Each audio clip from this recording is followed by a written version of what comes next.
Sunita Williams और Butch Wilmore अंतर्राष्ट्रीय अंतरिक्ष स्टेशन से लौट आए हैं। हालांकि 9 महीनों के दौरान इन यात्रियों के शरीर में कई तरह के बदलाव हो जाते हैं। जानते हैं, 9 महीने अंतर्राष्ट्रीय अंतरिक्ष स्टेशन पर फंसी भारतीय मूल की सुनीता विलियम्स और बुच विल्मोर आखिरकार पृथ्वी पर सकुशल लौट आए हैं। बुधवार सुबह एलन मस्क की कंपनी स्पेसएक्स के ड्रैगन यान से फ्लोरिडा के पास समंदर में उतरे। उनकी पहली लैंडिंग समंदर में हुई। दुनिया भर में उनकी सुकुशल वापसी की खुशी मनाई जा रही है। अमेरिकी अंतरिक्ष एजेंसी नासा और एलन मस्क के स्पेसएक्स के अंतरिक्ष यान ड्रैगन से Sunita Williams, Butch Wilmore, Nick Hague और रूसी कॉस्मोनॉट अलेक्जेंडर गोर्बनोव पृथ्वी पर लौटे। उनकी धरती पर वापसी के 17 घंटों का सफर बेहद कामयाबी के साथ खत्म हुआ। दरअसल सुनीता विलियम्स और बुच विल्मोर ने 5 जून 2024 को परीक्षण यान स्टारलाइनर से अंतर्राष्ट्रीय स्पेस स्टेशन ISS के लिए उड़ान भरी थी। वहां 8 दिन गुजारने के बाद उनकी वापसी थी, मगर यान में तकनीकी खामी के कारण यह अटक गई थी। 9 महीनों में दोनों की बॉडी में क्या बदलाव हुए और क्या दोनों के शरीर पहले जैसे हो पाएंगे? जानते हैं, 9 महीने में सुनीता की बॉडी कितनी बदल गई। इसरो के पूर्व साइंटिस्ट डॉक्टर विनोद कुमार श्रीवास्तव के अनुसार 2022 में नेचर मैगजीन में कनाडा की एक रिसर्च छपी। ओटावा यूनिवर्सिटी की इस स्टडी में कहा गया कि अंतरिक्ष में रहने के दौरान एस्ट्रोनॉट्स के शरीर की 50% लाल रक्त कोशिकाएं नष्ट हो जाती हैं और मिशन के चलने तक ऐसा होता रहता है, यानी शरीर में खून की कमी हो जाती है। इसे स्पेस एनीमिया कहा जाता है। ये लाल कोशिकाएं पूरे शरीर को ऑक्सीजन पहुंचाती हैं। चांद या मंगल पर यात्रा करना एस्ट्रोनॉट्स के लिए बड़ी चुनौती। इसी वजह से चांद, मंगल या उससे दूर की अंतरिक्ष यात्राएं करना एक बड़ी चुनौती है। हालांकि ऐसा किस वजह से होता है, ये अब तक एक राज ही है। इसके अलावा अंतरिक्ष में रहने के दौरान यात्रियों की मांसपेशियां कमजोर हो जाती हैं और हड्डियों में कैल्शियम की कमी हो जाती है। धरती पर लौटने के बाद अंतरिक्ष यात्री कमजोर और थका हुआ महसूस करते हैं।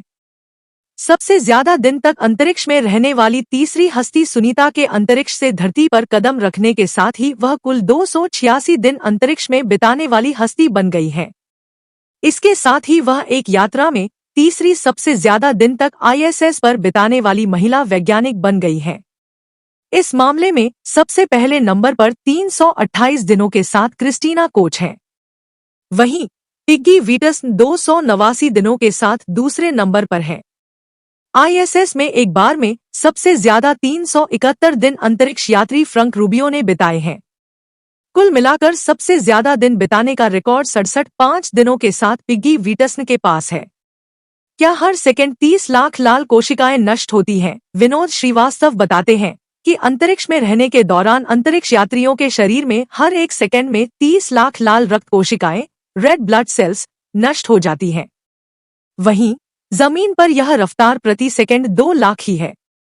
हालांकि अंतरिक्ष के मुकाबले धरती पर हर सेकंड इंसान की 2 लाख लाल रक्त कोशिकाएं नष्ट होती हैं। जमीन में शरीर इसकी भरपाई कर लेता है, क्योंकि शरीर धरती के हिसाब से विकसित हुआ है। क्या इसी वजह से चांद, मंगल की यात्रा करना बड़ी चुनौती? इसी वजह से चांद, मंगल या उससे दूर की अंतरिक्ष यात्राएं करना एक बड़ी चुनौती है। इसके अलावा अंतरिक्ष में रहने के दौरान यात्रियों की मांसपेशियां कमजोर हो जाती हैं और हड्डियों में कैल्शियम की कमी हो जाती है। धरती पर लौटने के बाद अंतरिक्ष यात्री कमजोर और थका हुआ महसूस करते हैं। बेबी फीट, मसल्स कमजोर होने की समस्या। कई रिपोर्ट के अनुसार विनोद कुमार श्रीवास्तव के अनुसार सुनीता और बुच को जिन स्वास्थ्य समस्याओं का सामना करना पड़ सकता है, उनमें बेबी फीट एक ऐसी स्थिति जिसमें अंतरिक्ष यात्री अपने तलवों की मोटी त्वचा खो देते हैं, खराब दृष्टि, चलने में कठिनाई और चक्कर आना शामिल है। इसमें कहा गया है कि अंतरिक्ष यात्रियों को पृथ्वी पर जीवन के लिए अपने रोजाना के कामकाज को फिर से करने में कई हफ्ते लग सकते हैं।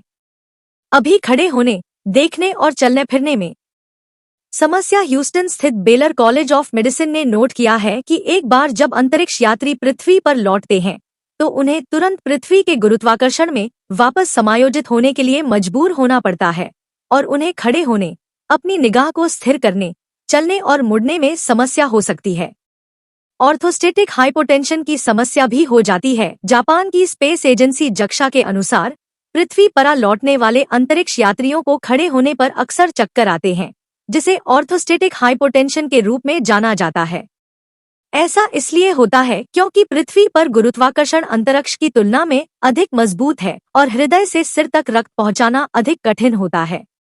हड्डियां कमजोर हो जाती हैं, खोखलापन बढ़ता है। नासा के अनुसार अंतरिक्ष में गुरुत्वाकर्षण की कमी से अक्सर हड्डियों के घनत्व में भारी कमी भी हो जाती है। अंतरिक्ष में हर महीने अगर अंतरिक्ष यात्री इस कमी को दूर करने के लिए सावधानी नहीं बरतते हैं तो उनकी वे सहन करने वाली हड्डियों के घनत्व में 1% की कमी हो जाती है, यानी हड्डियां खोखली होकर कमजोर होने लगती है। इन समस्याओं से निपटने के लिए क्या किया जाना चाहिए? इन प्रॉब्लम से निपटने के लिए एसएस पर अंतरिक्ष यात्री इसीलिए एक्सरसाइज करते रहते हैं। अंतरिक्ष यात्रियों को शून्य गुरुत्वाकर्षण में होने वाली हड्डी और मांसपेशियों को कमजोर होने से बचाने के लिए ट्रेडमिल या स्थिर साइकिल का इस्तेमाल करवाया जाता है। हर दिन उन्हें वहां पर 2 घंटे एक्सरसाइज करना पड़ता है। ऐसा नहीं करने पर अंतरिक्ष यात्री अंतरिक्ष में महीनों तक तैरने के बाद पृथ्वी पर लौटने पर चलने या खड़े होने में असमर्थ होंगे। शरीर को और क्या नुकसान पहुंचता है? पृथ्वी के गुरुत्वाकर्षण का अंतरिक्ष यात्रियों के स्वास्थ्य पर महत्वपूर्ण प्रभाव पड़ता है। अंतरिक्ष में गुरुत्वाकर्षण की कमी का ब्लड सर्कुलेशन, संतुलन और हड्डियों के घनत्व पर भी बड़ा प्रभाव पड़ता है। पृथ्वी पर गुरुत्वाकर्षण रक्त और शरीर के अन्य तरल पदार्थों को शरीर के निचले हिस्से में खींचता है, लेकिन अंतरिक्ष में भारहीनता का अनुभव करने वाले अंतरिक्ष यात्रियों के शरीर के ऊपरी हिस्सों में ये तरल पदार्थ जमा हो जाते हैं, जिससे वे फूले हुए दिखते हैं। इसके अलावा कानों पर भी असर पड़ता है।